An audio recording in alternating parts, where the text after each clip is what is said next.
नमस्ते दोस्तों, the Bihar exams में आपका स्वागत है। आप सभी जानते हैं कि एईडीओ का एग्ज़ाम 2026 के जनवरी में होने वाला है।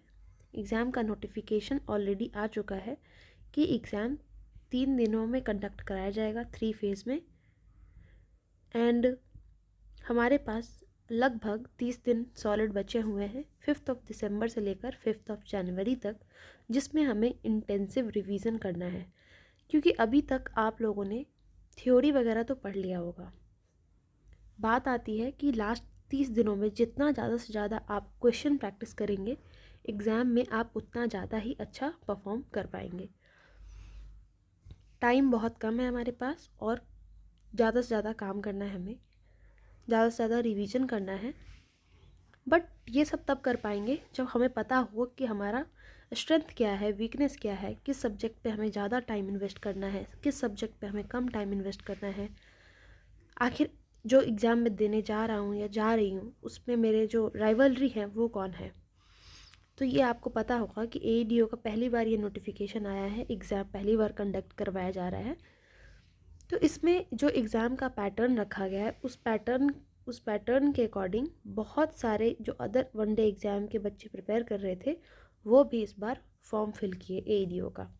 जैसे कि एसएससी के बच्चे जो सीजीएल, सीएचएसएल या एमटीएस या अन्य एसएससी द्वारा कंडक्ट कराए गए एग्ज़ाम्स में अपीयर होते हैं, उन्होंने भी ये फॉर्म डाला है।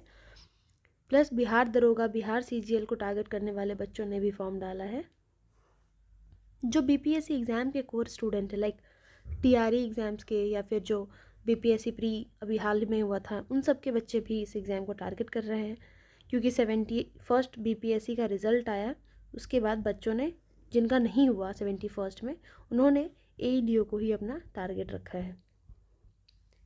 और जो अदर स्टेट के बच्चे हैं जो वनडे एग्ज़ाम्स का प्रिपरेशन करते हैं, उन्होंने भी एईडीओ में फॉर्म डाला है। तो इस एग्ज़ाम में आपको आपकी राइवलरी का पता चल गया, आप जिन बच्चों के साथ फ़ाइट करने जा रहे हो एग्ज़ाम में, इसका पता चल गया। तो सेकेंड चीज़ आता है कि आपको पता होना चाहिए कि आपका कौन सा सब्जेक्ट स्ट्रॉन्ग है। या तो आप किसी का जीएस स्ट्रॉन्ग होता है या किसी का मैथ्स प्लस रीजनिंग बहुत स्ट्रॉन्ग होता है। And there are some students जिनका जीएस प्लस रीजनिंग दोनों ही बेहतर होता है। तो अपने स्ट्रेंथ, अपनी वीकनेस को ढूंढना है और जो आपका वीकनेस है उस पर ज़्यादा काम करना है, जो आपका स्ट्रेंथ है उस पर सिर्फ क्वेश्चन प्रैक्टिस करना है और थोड़ा कम भी टाइम दोगे तो चलेगा। हमारा नेक्स्ट मूव क्या होगा? तो हमारा नेक्स्ट मूव है कि हमें अपने एग्ज़ाम के पैटर्न को समझना है। तो एग्ज़ाम का पैटर्न कुछ इस तरीके से रहेगा। सामान्य अंग्रेजी की परीक्षा, सामान्य हिंदी की परीक्षा 30-30 अंकों की कराई जाएगी, जिसमें आपको 30% मार्क्स लाने हैं। मतलब 30 मार्क्स में 30% लाना है, यानी कि लगभग 9 या 10 नंबर आपको लाना ही होगा मिनिमम टू क्वालिफाई। तभी आपके अन्य पेपर चेक किए जाएंगे। जनरल स्टडीज़ के पेपर होंगे जो कि 2 आवर्स का ड्यूरेशन होगा, 100 मार्क्स 100 क्वेश्चन के लिए होगा। और जनरल एप्टीट्यूड में आपको पता है मैथ्स प्लस रीजनिंग का क्वेश्चन होगा, मिक्स होगा, और 100 marks 100 question. Okay, now we will come to syllabus.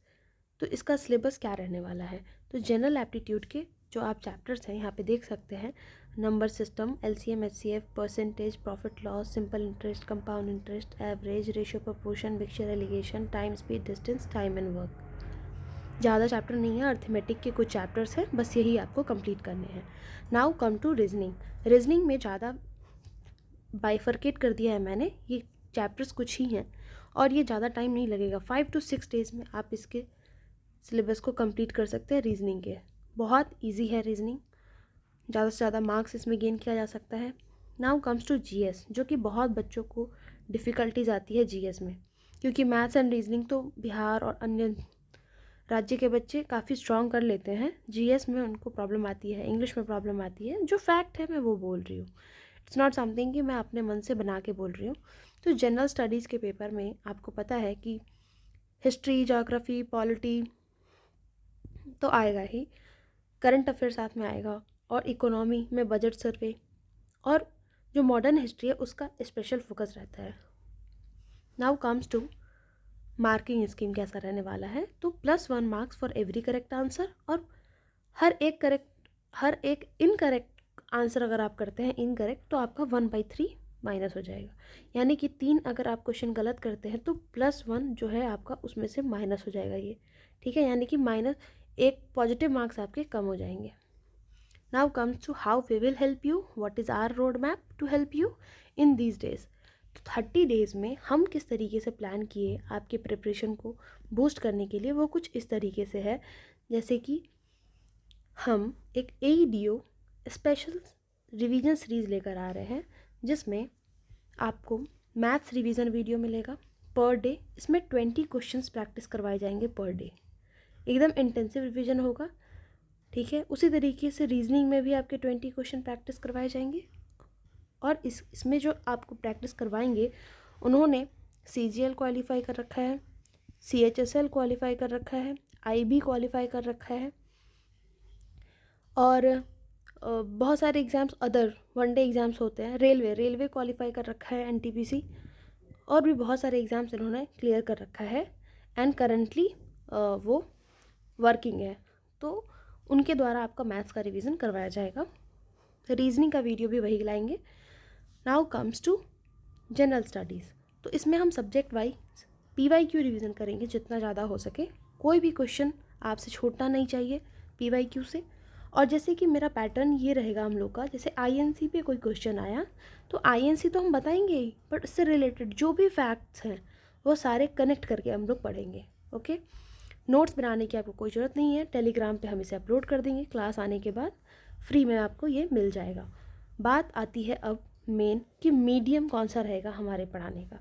तो मैंने बाकी जो आप चैनल देखते होगे वो बाईलिंगुअल है, ये है वो है, बहुत सारी तरीके से पढ़ाने का वो बताते हैं, बट हमें भी पता है कि अगर हमारा मीडियम हिंदी होता है तो हमें सारा कंटेंट अगर हिंदी में मिलने लग जाता है तो हम ज़्यादा कंफर्टेबल फील करते हैं। या अगर मीडियम इंग्लिश है तो कंटेंट भी इंग्लिश में हो तो ज़्यादा बेहतर होता है। इसलिए मैंने सेपरेट प्लेलिस्ट बना दी है कि जो हिंदी में आपको रिवीजन करवाया जाएगा उसकी प्लेलिस्ट अलग होगी, और जो इंग्लिश मीडियम के बच्चों को प्रैक्टिस कराया जाएगा उसकी प्लेलिस्ट अलग होगी। और इस तरीके से हम अपना मिशन AEDO स्टार्ट करने जा रहे हैं। अगर आप सभी इंटरेस्टेड हैं कि हाँ हमें रिवीजन करना है, एकदम रिगरस रिवीजन करना है, इंटेंसिव रिवीजन करना है इस 30 दिनों में, तो 30 डेज़ को अपना सक्सेसफुल बनाना है, क्योंकि 30 दिन के बाद ये एग्ज़ाम होगा। या तो आप इस बार होंगे या उस बार होंगे एग्ज़ाम क्लियर करके। तो अगर आप चाहते हैं कि हम लोग का आपका रिवीजन बूस्ट करें, आपका जो तैयारी है उसमें बूस्ट आए, तो आप हमारे साथ जुड़ सकते हैं। और वीडियोस आपको रेगुलरली मिलेगा। ऐसा नहीं है कि आज वीडियो आए कल नहीं आएगा, इरेगुलरिटीज़ नहीं होगी, एकदम रेगुलर वीडियो आएगा, ओके। तो अभी के लिए आप सभी को थैंक यू ये वीडियो रोड मैप देखने के लिए। मिलते हैं नेक्स्ट वीडियो में रिवीजन वीडियो के साथ। Thank you so much, stay tuned.